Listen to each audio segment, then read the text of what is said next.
Tieto parfémy sa mi vôbec nepáčili, ale totálne som na ne zmenila názor. Maison Crivelli Musk Nurasana. Keď som to prvýkrát vyskúšala, mala som chuť si to zoškriebať z ruky, ale keďže všetci písali, aké to dokonalé, tak som tomu dala ďalšie šance a naozaj, toto je čistá, prenikavá, mydlová rúža. Keď si ho dáte, každý sa za vami otočí a bude sa vás pýtať, čo ste si dali. Mise en cire Ylang Spirit. Najskôr som ho odsudila kvôli Ylang Ylang, ktorý v parfémoch nemám rada, ale tento rok som ho opäť vyskúšala a zamilovala som sa. Kvetinové, krémové, jemný, exotický Ylang Ylang. Je to urobené presne tak, aby sa to páčilo a toto si so sebou balím na dovolenku.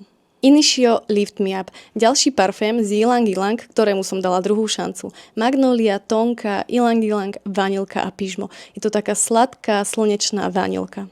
Diptyque Orpheon. Nikdy som ho nechcela vyskúšať, to zloženie ma nejak neoslovilo, ale minule prišla kamoška, voňala pudrovo, drevito, luxusne, jemne sladko a povedala, že nosí Orpheon. A ten dry down je naozaj nádherný, takže ľutujem, že som ho nevyskúšala skôr. Pochváľte sa mi, na ktorý parfém ste totálne zmenili názor.